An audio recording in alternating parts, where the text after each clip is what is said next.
Muito bem, segundo bloco, e estamos aqui, são 10 horas e 21 minutos, foi 1 hora e 1 minuto no primeiro bloco, políticas, pastas que foram defendidas, instituições que foi presidente e vice-presidente estadual como nacional, prefeito, ex-prefeito agora, ex-candidato ao governo do estado, então foi realmente de grande informação. Agora o segundo bloco, aí sim, falar de uma situação delicada que ninguém preocupado com tantas crises, reformas, e ninguém está pensando no Rio São Francisco. Começa lá em Minas Gerais. Isso. E Sergipe e Alagoas são os dois estados beneficiados com essa abundância de água. Mas essa abundância está acabando?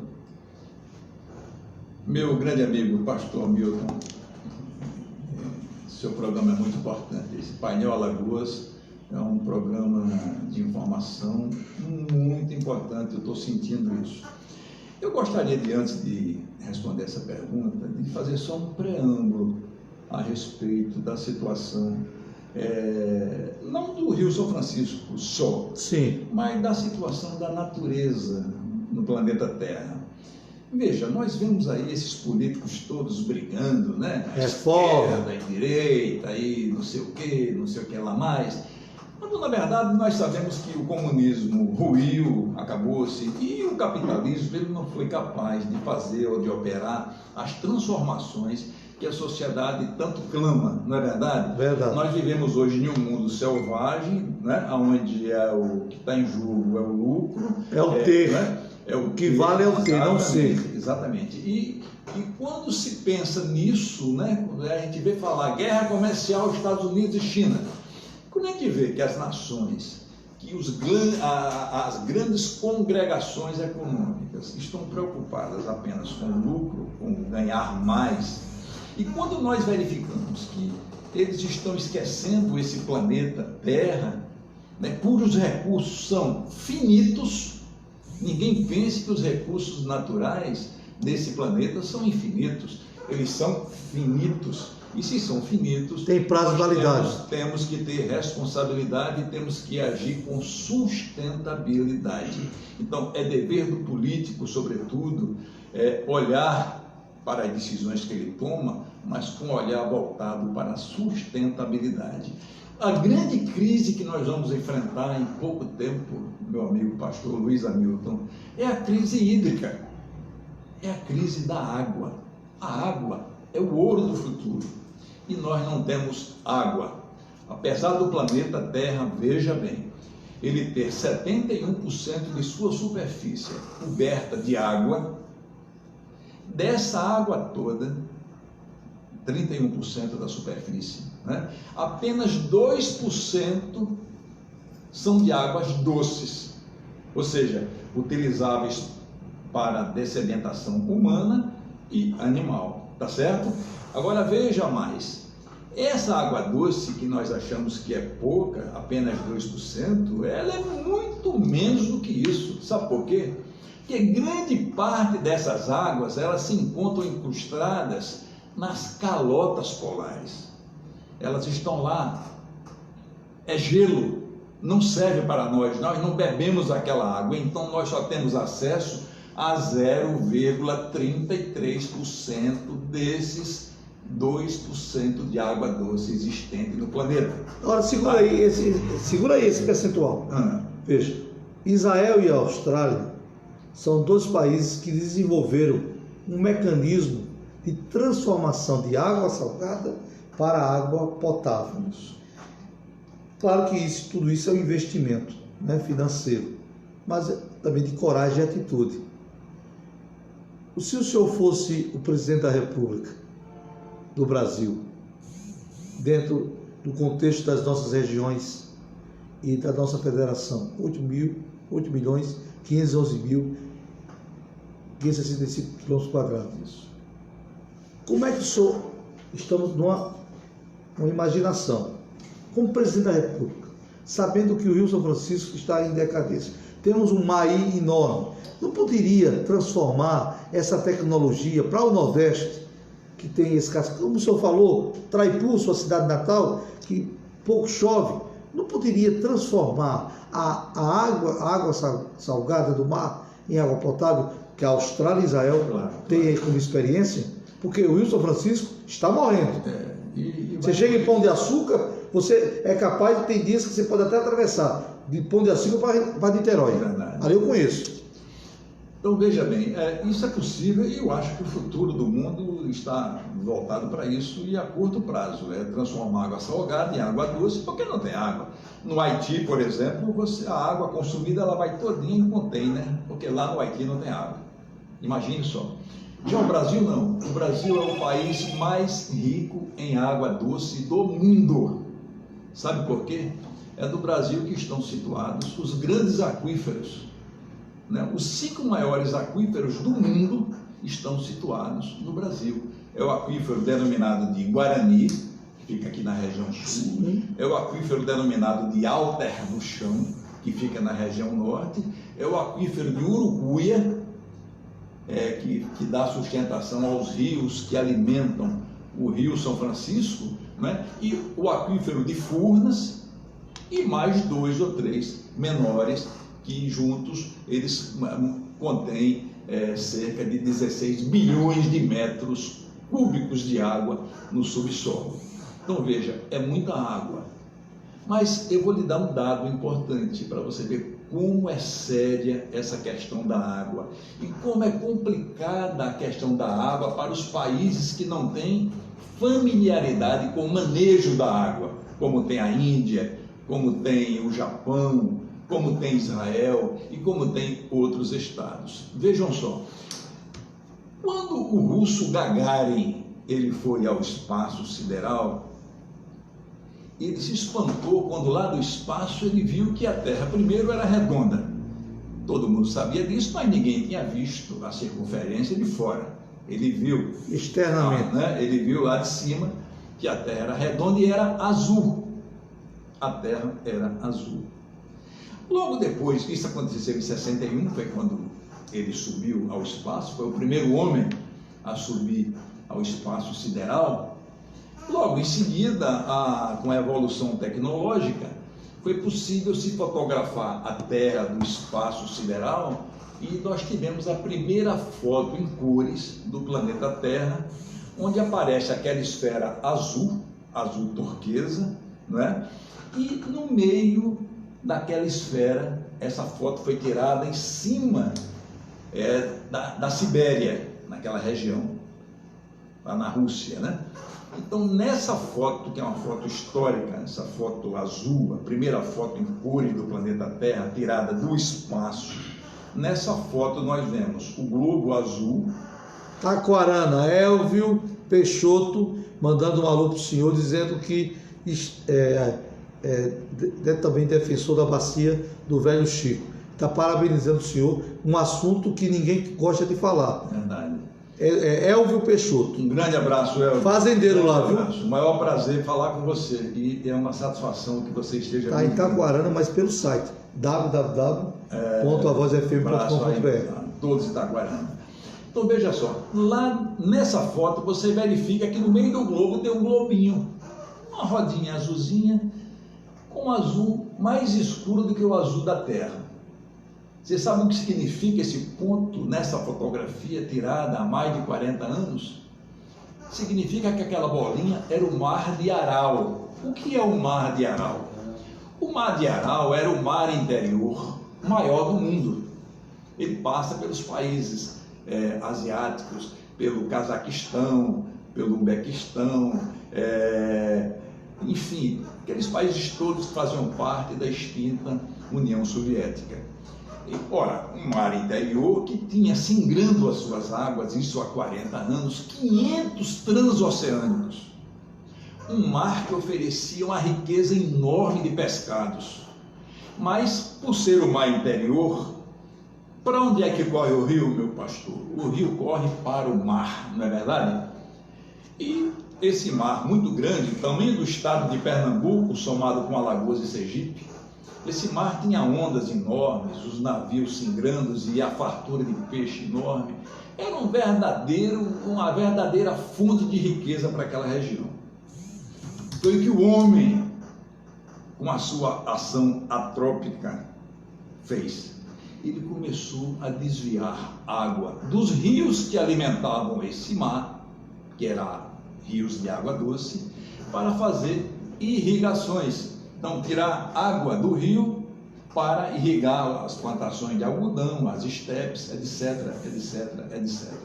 Em outras situações, faziam transposições de água de outro rio que desembocava no mar para poder irrigar ou para poder favorecer outras regiões daquela região da Ásia.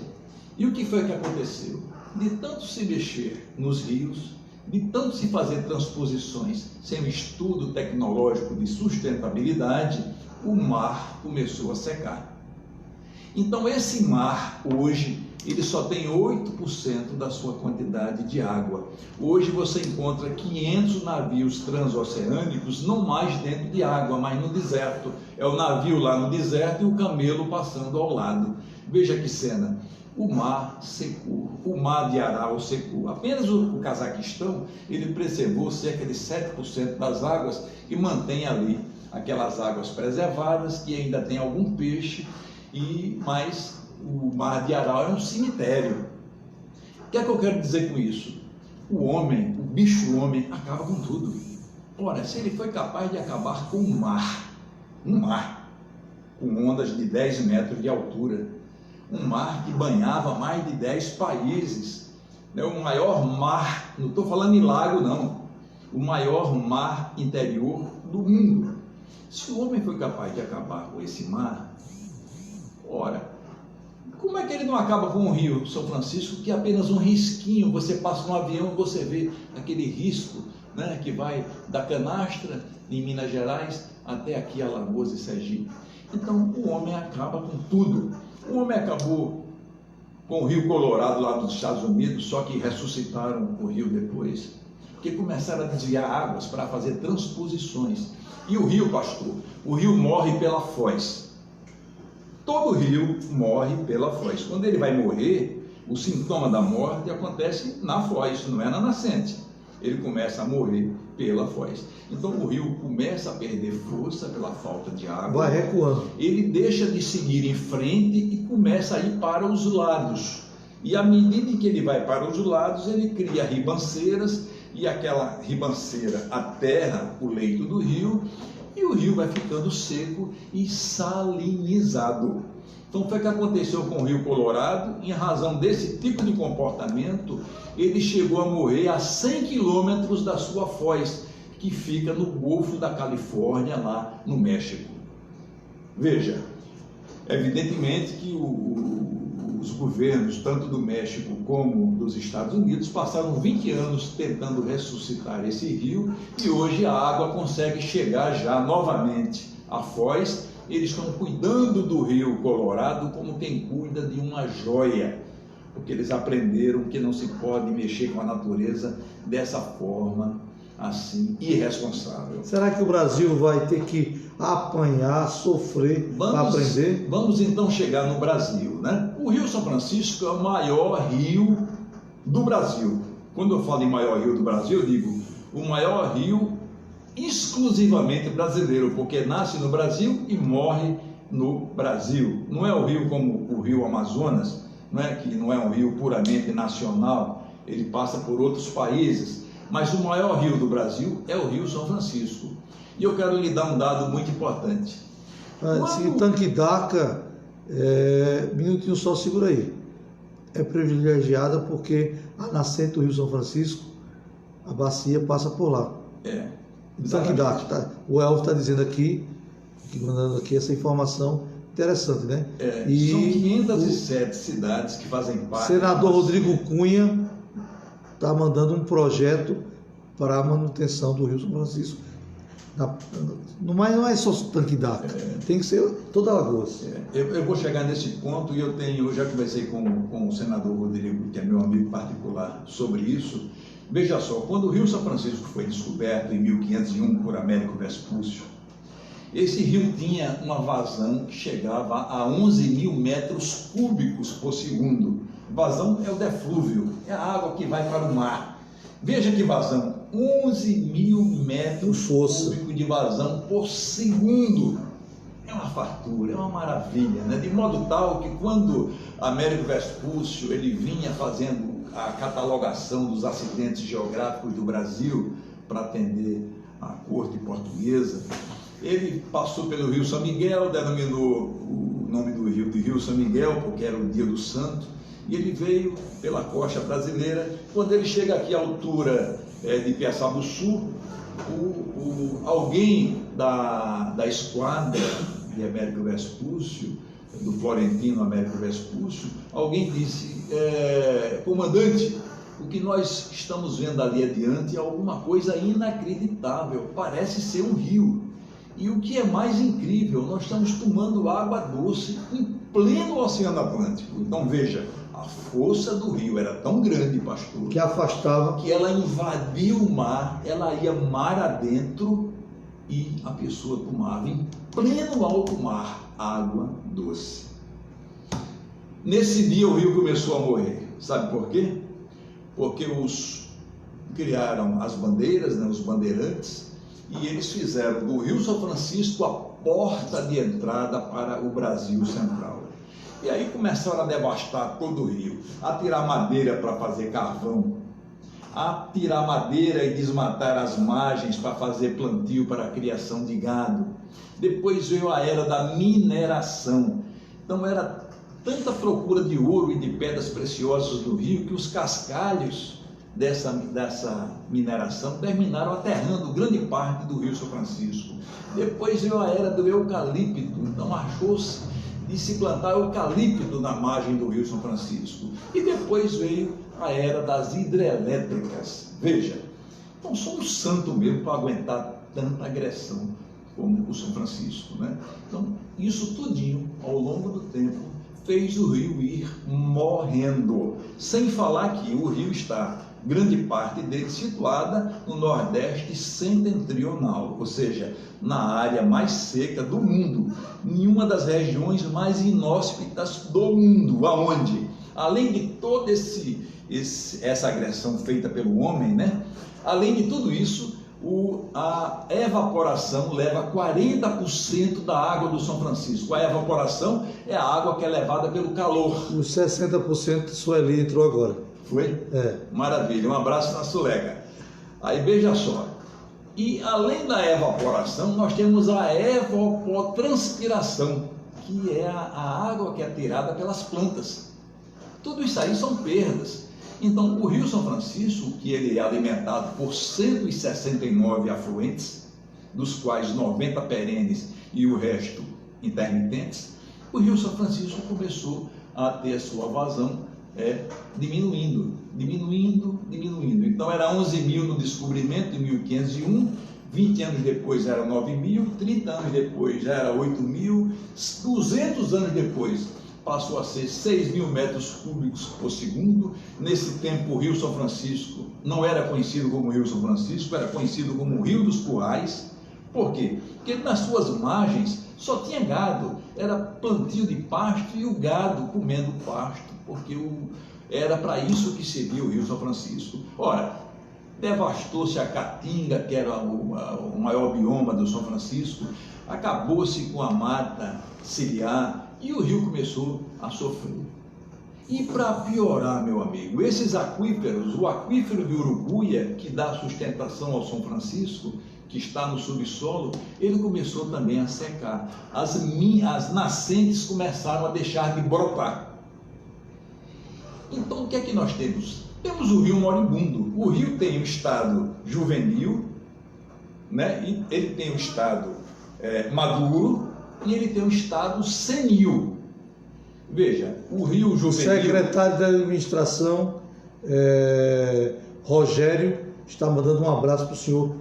Rogério é um grande amigo, um grande secretário de administração, uma pessoa muito importante em qualquer máquina administrativa em que ele se encontre, pela sua competência, pela sua inteligência.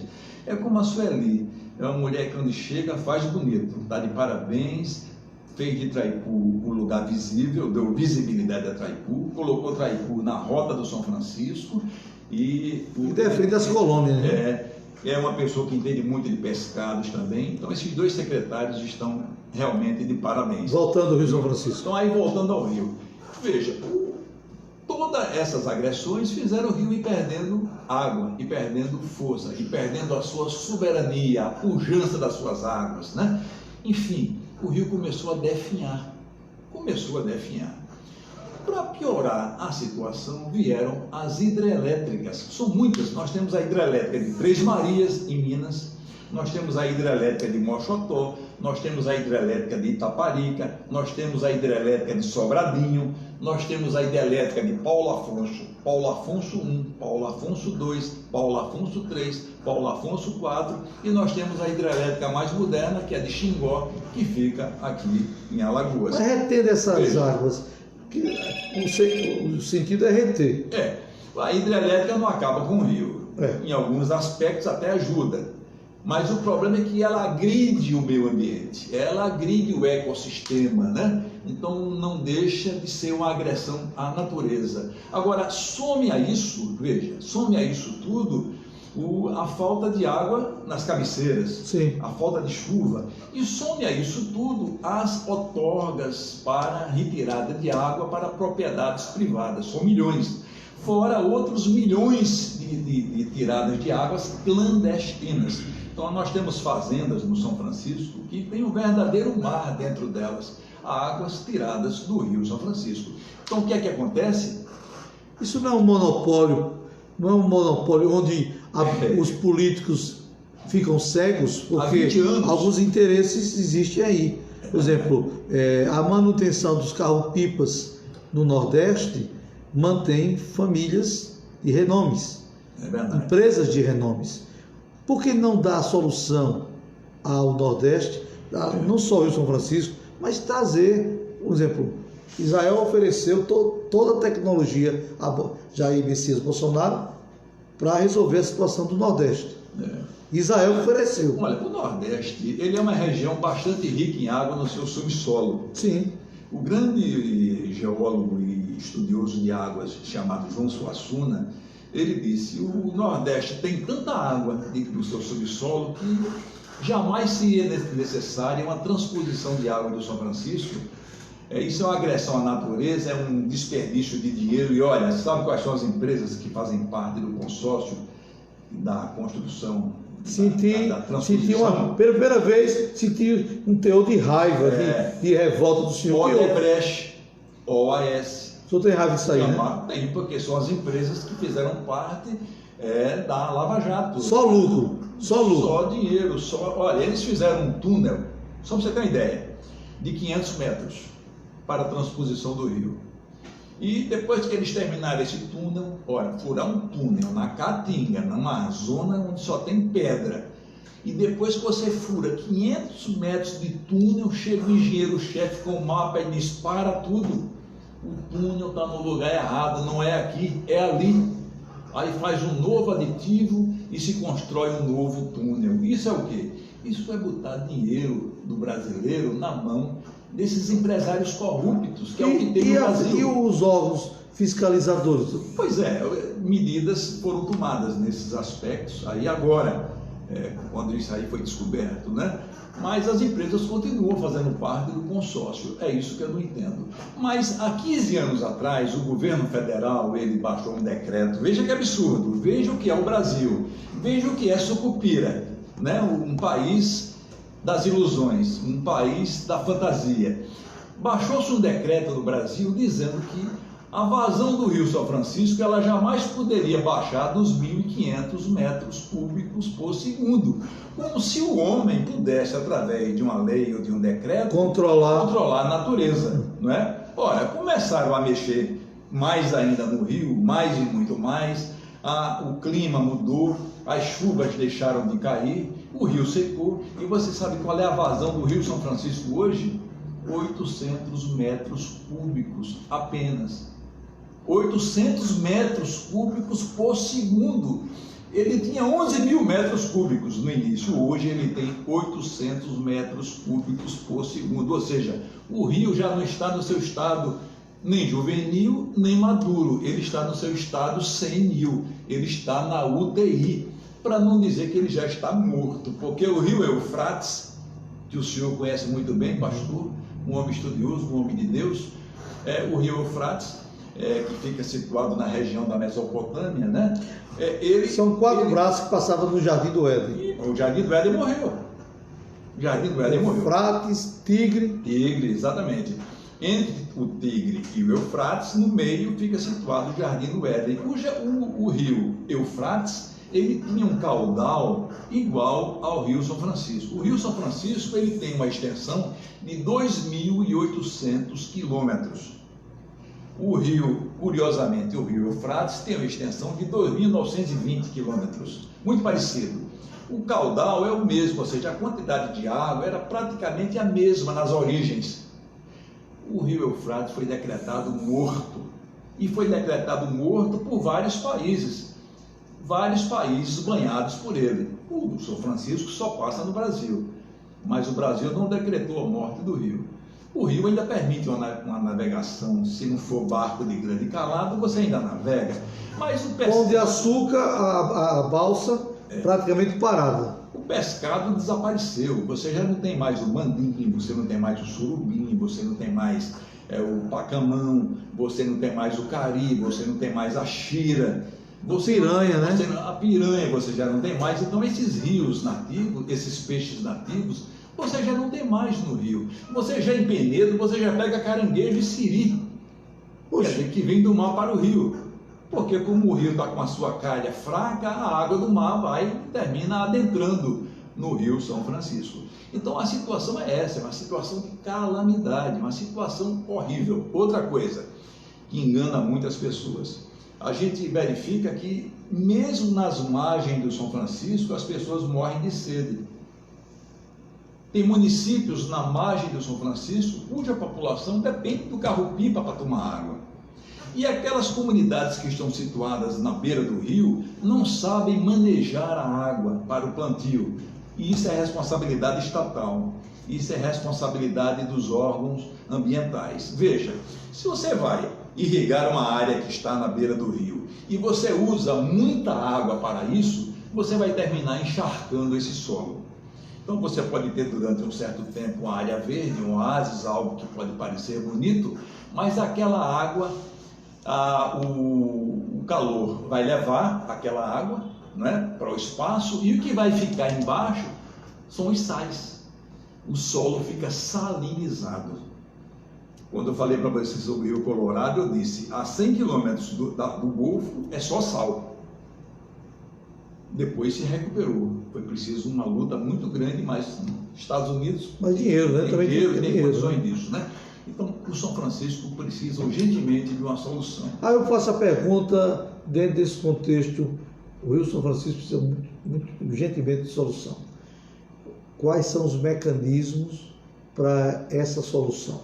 Veja, eu tenho ido em algum... Quando prefeito, eu fui falar sobre o São Francisco em Penedo, a convite do governador.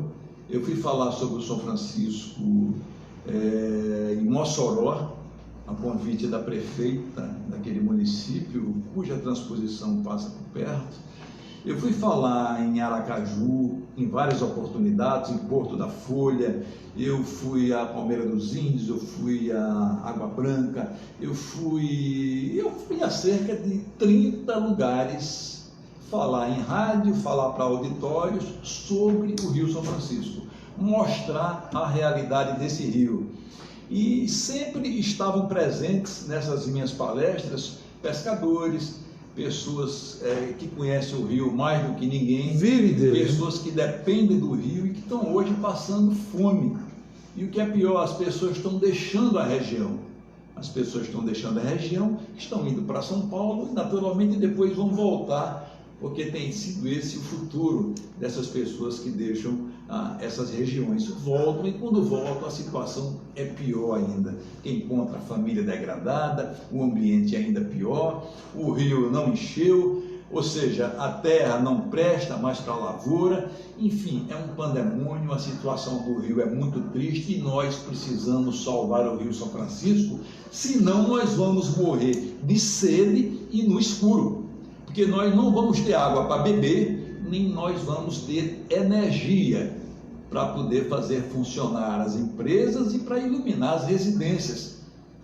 Sabe por quê? Porque se o rio morre, meu amigo, acaba toda a força motriz. Nós temos, são 3 rios São Francisco, né? O Alto São Francisco, que nasce em Medeiros, que é a nascente geográfica, passa por São Roque de Minas, que é a nascente histórica, e atravessa os estados da Bahia, Pernambuco, Minas, né? Alagoas e Pernambuco, e desemboca aqui na Praia do Tema. E onde é que entra o senador Rodrigo Cunha nessa história? O Rodrigo Cunha, ele pode muito bem Mas por que só ele pode? Não, São 3 senadores? Os três senadores e outros senadores, porque nós temos... Eu estou provocando a entrevista, estou provocando, né? Tem um senador da Bahia mas muito interessado no São Francisco, não sei se ele foi reeleito, era o senador Otto Alencar, um estudioso do Rio, uma pessoa preocupada, mas a pessoa tem as ideias, mas é preciso que, se você tem uma ideia e ninguém abraça, aquela ideia não vai servir de nada, não é verdade? Então veja, é preciso que se pense no Rio São Francisco. Os 3 senadores de Alagoas, no caso, Rodrigo Cunha e os 2, Renan Pai. Todos 2 são 2 preocupados também. Collor também? Também, certo? Preocupadíssimo. E o senador Renan Calheiros, o pai, ele foi comigo já participar de mais de 30 reuniões a respeito do São Francisco, a meu convite, sempre lutando pelo São Francisco. Essa é uma verdade que não pode ser nesse momento negada. Eu quero conclamar, porque essa entrevista vai para lugares que a gente não imagina, conclamar os senadores de Sergipe, né, que também são beneficiados, né? Claro. E algum projeto de lei eficaz que venha se tornar lei em defesa ao rio? Veja, uma certa feita, e para responder você justamente nesse ponto, em uma das reuniões em que eu participei, chegou o ministro da Integração Nacional e disse: nós vamos resolver o problema do rio fazendo desassoreamento do rio. Eu não me contive, meu amigo, eu me revoltei quando eu vi aquilo. Chegou a minha hora de falar e eu disse: ministro, eu não concordo. O desassoreamento do rio não resolve o problema. O senhor vai desassorear todo o Rio São Francisco? Isso é impossível. Vai desassorear só as travessias? Não resolve o problema. Depois, as areias do São Francisco, elas são móveis. Tira a areia hoje, amanhã vem areia de novo. Então, o desassoreamento não resolve a questão do São Francisco. Nós não estamos falando aqui da Lagoa Mundaú. Nós estamos falando de um rio, de água corrente, de água que movimenta o solo, que movimenta as areias, que fazem as ilhas mudar de lugar, são as chamadas coroas. Então não vamos falar aqui em desassoreamento. A salvação do rio está em outras atitudes. Primeiro, na preservação das nascentes, no replantio das margens dos rios, né, das matas ciliares. É preciso replantar essas margens para que essas águas, elas, ao caírem, elas caiam de fato ou no aquífero ou no próprio Rio São Francisco, para que ela não se espraie para outro lugar. Então é preciso que nós façamos isso, que nós tomemos essa atitude. Mas essa atitude vai gerar um resultado quando? Se você plantar hoje a caatinga na beira do São Francisco, ela vai nascer e produzir, ou digamos assim, ela vai arborizar em quantos anos? Veja, é uma solução que não é uma solução para agora. Então vamos plantar, vamos.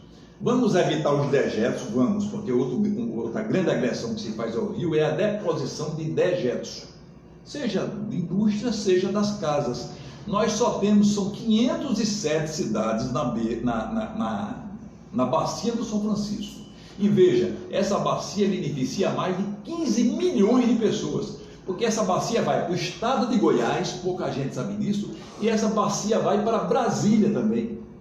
Então, em toda essa bacia são 507 cidades, e nas cidades que estão na calha do rio, apenas uma cidade em todo o Rio São Francisco tem saneamento básico. É a cidade de Lagoa da Prata, em Minas Gerais. E nenhuma outra cidade tem saneamento básico, ou seja, os seus esgotos são depositados no Rio São Francisco. E isso aí é uma outra agressão, e agressão de morte ao rio que já está morrendo. O senhor já conversou com o governador Renan Filho? Já comecei. Eu tenho um trabalho meu, uma parte do meu trabalho, publicado em um livro, 200 anos do São Francisco, editado por ele, e nós fizemos o percurso de todo o rio. Ele é muito preocupado também com a situação, e ele, inclusive, ele me disse: Eduardo, vamos ver se a gente reúne aqui pessoas para discutir a situação do rio, mas para discutir mesmo, para resolver. Mas é a solução que eu apresentei. Veja, eu sou muito amigo do João Suassuna, que é sobrinho do Ariano Suassuna, e que é o maior entendido de águas no Brasil. É ele quem disse que o rio morre pela foz. Tá? Cátia? É o Ariano, é o João Suassuna. Daqui a pouco é o programa dela, viu? Tem programa aqui também. Tem programa dela aqui? Eita, galera. É a dama de ferro. Essa é a minha prefeita. Eterna prefeita. Olha o magrinho aí. Tomável. Bonito assim. É a juba de leão, é o leão. Esse ruge. Ele me chama Senta de aqui. ruge. Eu vim escutando ele. O negócio tá bom. Aprendendo. Seja daí. Sim, vou aprender com a minha amiga. Isso aqui é ex-prefeito, eterna prefeita Cátia Bolle, né? O Ronaldo Lessa não deixa o ossinho dela. E sempre joga, né? Não. Joga e bonita. Não, esses olhos, né? Então veja, viu? Só para arrematar esse ponto, né? Olha a solução que tem para o rio. Vai ser o rematamento. Nossa, daqui que você plante as margens do São Francisco, daqui que essa planta cresça, o rio já morreu, já foi, já era. O que é que você vai fazer? Só tem uma solução paliativa. É você fazer os barramentos do São Francisco, coisa que quem é do Alto São Francisco não quer nem saber disso. Porque nós temos o Alto São Francisco, nós temos o Médio São Francisco, o Submédio São Francisco e o Baixo São Francisco. Então nós temos 4 estirões e só 3 são navegáveis: o submédio, o médio e o baixo. O médio é o que vai de Pirapora, em Minas, que vem até Juazeiro e Petrolina, aqui em Pernambuco e na Bahia. Tá? E nós temos o outro estirão navegável. Jequitinhonha, não, né? Jequitinhonha, município lá de Minas Gerais, onde ele nasce. Também ele nasce em São Roque de Minas. É a nascente histórica. Na verdade, o que é a nascente verdadeira foi descoberto hoje, está a 80 quilômetros acima, numa cidade chamada Medeiros. É a primeira nascente que bota água no São Francisco. Né? Então é incrível, isso tem gerado os maiores problemas lá na região, porque todo mundo quer ser o pai do rio. Né? Nas suas considerações finais, nobre procurador. Eu vou terminar fazendo a consideração final, dando justamente, no meu ver, no meu sentir, na minha maneira de pensar. Eu não sou o dono da verdade, nem sou hidrólogo, nem sou estudioso acadêmico de águas. Né? As civilizações hidráulicas são outras, é a Índia, é a China, né? Israel. Nós não somos, mas eu estudei essa questão com Suassuna e, por incrível que pareça, com um promotor de justiça já idoso, que é um parente meu lá de Penedo, chamado Silvio Menezes, que se preocupa muito com o Rio São Francisco durante muito tempo. Então a solução que nós encontramos, Cátia, a curto prazo, é fazer 2 barramentos. Uma barragem de água à altura da foz, lá no Peba, entre o Peba e a Praia de Cabeços, lá em Sergipe. Você faz uma barragem né, de contenção, e a água, quando ultrapassar a barragem, ela vai para o mar do mesmo jeito. Você não vai perder a água, vai para o mar. Você não podia fazer isso na nascente, mas fazer na foz, você pode. Então você já contém a água, mas uma barragem só não funciona, tem que ter 2. Então você faz uma outra altura. Qual o custo de uma barragem? Mas muito menor do que a transposição. Com certeza que já vamos gastando com a transposição mais de 8 bilhões de reais. Mas o senador Rodrigo Cunha, que é o primeiro que se destacou nessa questão que foi falada aqui através do Elvio Peixoto, lá Taquarana, viu? Está ouvindo através do site. Ele está com esse projeto de lei. O conteúdo do projeto tem essa observação? Não, ele sabe disso. Ele sabe que existe esse estudo. Isso é um estudo, não é um projeto, é um estudo. É um estudo que mostra que é viável você manter o rio vivo. Foi o que se fez no Rio Colorado, nos Estados Unidos. Então você faz a barragem de contenção e uma outra barragem à altura de Copiá ou de Pão de Açúcar de regulação. O que é que está faltando? Uma eclusa, o que é que está faltando é justamente isso. Os estudiosos entenderem que é necessário fazer essa barragem, salvar o Baixo São Francisco, porque o Médio e o Alto São Francisco já tem as hidrelétricas que sustentam a água, né? E torcer para que o homem, que é o predador maior do rio, né, com a sua ação antrópica, ele cuide das suas margens, ele pense no rio, os prefeitos façam os seus saneamentos básicos para que nós, daqui a 100 anos, possamos ter de volta o Rio São Francisco, como o Cazaquistão está recuperando parte do Mar de Aral, como lá no Rio Eufrates, né? Estão tentando recuperar, de certo modo, a parte do rio que morreu, e como o rio Mississippi, né? Foi, em parte, também recuperado. Tudo é questão de vontade política, tudo é questão de prioridade. No dia que se deixar de pensar no lucro, no dia que se deixar de pensar em questiúnculas que não levam a lugar nenhum, no dia que se pensar na sustentabilidade, aí nós vamos ter um Rio São Francisco funcionando, pujante, e um planeta Terra que vai durar mais, porque os nossos recursos, eles são finitos, eu quero dizer isso. E eu digo muito, e eu vi uma frase escrita em uma janela de uma casa lá em Penedo, sem autoria, onde se dizia: Rio São Francisco, mais vale preservar uma gota de água dele hoje do que chorar uma lágrima amanhã, mesmo que sincera.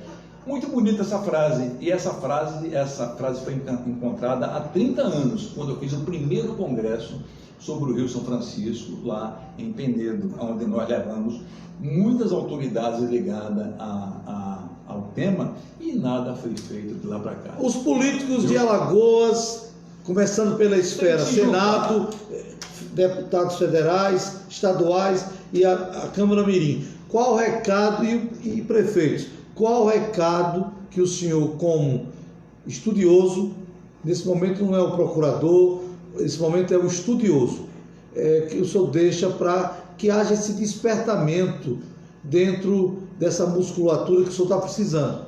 O senhor sozinho não dá, o senhor precisa de mais músculos. Qual o recado que o senhor deixa para os políticos, tirando do palanque, claro, para o campo das ideias? Bom, o recado que eu dou a eles: o rio está morrendo. Se esse rio morrer, nós morreremos de sede e morreremos no escuro, porque nós dependemos das suas águas para eletricidade e para de sedentação, não é verdade? Arapiraca não vai ter água, Aracaju não vai ter água, e o canal do Sertão não vai funcionar, a transposição idem. Então é muito importante esse assunto. O recado que eu dou é: união. Os senadores de Alagoas e de Sergipe, de Pernambuco, os senadores de Minas, os senadores da Bahia também, os deputados federais, os políticos de um modo geral e as pessoas interessadas no tema têm que se unir em torno do São Francisco, estudar essa maneira. Já esse estudo é um estudo muito importante, porque foi feito por um grande pesquisador, que é o pesquisador João Suassuna, da Fundação Joaquim Nabuco, lá de Pernambuco, é o maior entendido em águas do Brasil, e esse projeto dele, esse estudo, é um estudo viável. Faz o barramento, faz o controle da água, e pelo menos esse rio, nesses 50 anos, não vai morrer. Enquanto isso, aí sim, aí vem a política do rematamento, vem a política da preservação e vem a política da conscientização. É preciso que cada um de nós tenhamos a ciência de que depende de nós. A culpa é nossa, não é só do governo, não. É do governo, mas é também das pessoas que poluem o rio, que jogam dejetos no rio. Então tem que haver uma consciência coletiva. E aí vai o recado: senadores, deputados, se unam. Se unam para debater essa pauta. Não se unem para debater a pauta da Previdência, não se unem para debater a pauta da Salgema, não se unem para debater tantas outras pautas importantes, né? Mas a vida, a água, não nos água é unimos vida. agora para debater esse assunto que é salutar, porque sem água está tudo acabado. Nós não teremos uma segunda arca de Noé, pastor. O senhor que é um pastor e é um homem santo, um homem de Deus, né? Sabe muito mais do que eu. Não tem mais uma arca de Noé no futuro. Os recursos são finitos e eles estão acabando, e o planeta pode se acabar. E é interessante, dentro dos ditames bíblicos, o mundo não vai se acabar por água. O arco-íris foi a aliança que Deus fez com o homem. Então, a tendência dessa profecia, lá atrás, por Deus, está resultando na destruição. Observe, o mundo não será destruído por águas. E nós estamos com essa escassez do Rio São Francisco, que pode prejudicar a vida, porque é água potável. Mas o presidente de Israel garantiu ao Jair Bolsonaro todo o recurso para investir no Nordeste. O Nordeste que é um mecanismo de lucro de várias empreiteiras e empresários usando o deserto do Nordeste como riqueza. Como eu disse, o Brasil é o país mais rico em água doce do mundo. Nós temos esses 5 aquíferos. Então não precisa de Israel. Essa tecnologia de Israel, para mim, é desnecessária. Desnecessária? Claro que é, porque nós temos água no subsolo. Nós temos água no subsolo que é suficiente para abastecer 100 vezes a população do mundo. No subsolo do Brasil. Então veja, nós não precisamos de buscar essa tecnologia para isso. É desnecessário. O que precisa é isso. O senador Rodrigo Cunha, os senadores outros, todos estão interessados. Esse é o recado. Vamos discutir o projeto e vamos discutir esse barramento. O barramento do Rio São Francisco com as duas barragens. Isso é uma solução de início, mas aí a partir daí nós vamos tentar preservar as margens. Qual a sua mensagem de esperança? Uma frase para terminar essa segunda etapa. Magnífico. O senhor vai voltar porque o Rio ainda precisa estar vivo. Claro. Pastor, eu tenho fé. Sou um homem de fé, né? E eu sou um homem religioso. E veja que está escrito lá em Apocalipse que o rio Eufrates ia morrer. E o rio morreu. Né? Está escrito lá em Apocalipse. Que passava os 4 braços no jardim do Éden. Mas apesar de tudo isso, apesar dessa impressão que nós temos que esses recursos já estão acabando, eu tenho muita esperança no homem. Eu tenho esperança de que as autoridades, que o ser humano em si, ele vai se conscientizar da necessidade de cuidar desse grande curso de água que outrora foi chamado de Rio da Integração Nacional. É preciso que nós salvemos o rio, para que nós, com isso, nós salvemos também toda uma nação que é a nação franciscana, com a sua história, com a sua cultura, né, com seus produtos, com as suas feiras, né, com as suas embarcações, enfim, é uma nação de riquezas, é uma nação de história, e tudo isso aí depende de nós, depende da vontade do homem, mas depende sobretudo da vontade do homem que tem a caneta na mão, que tem o poder. Então o recado que eu dou é esse, que nós nos unamos e cuidamos do velho Chico, do Rio ao Pará, desse rio que foi tão importante e tem sido ainda para essa nação brasileira. Eu quero aqui agradecer, mas essa caneta na mão tem que estar com o senhor. O senhor não pode estar dependendo de pessoas que muitas vezes vivem de trocas. Por que o senhor não volta para a política? O senhor não deu um show de embelezamento na sua cidade? Fica para março nossa outra entrevista. Um grande abraço. Quero lhe agradecer, pastor, mais uma vez, dizer que é sempre uma honra estar aqui no seu programa. Painel Alagoas. Viu? Painel Alagoas. E quando eu chego em casa, as pessoas começam a dizer, olha, eu vi, gostei e tal. E eu fico muito feliz. E é a segunda vez que o senhor vem, né? É a terceira. Terceira. E o senhor é um grande entrevistador, eu lhe agradeço, me põe à disposição, conte comigo. E agora faça uso aqui desse poço de sabedoria, de experiência que é da nossa prefeita Kátia. Eterna prefeita. Agora, vou dizer uma coisa ao senhor. Se não for 2020, mas 2022, seu nome não pode estar só no estudioso para o Rio São Francisco, mas o defensor com a caneta para assinar. E azul, viu? Um grande abraço. Vamos ver, vamos.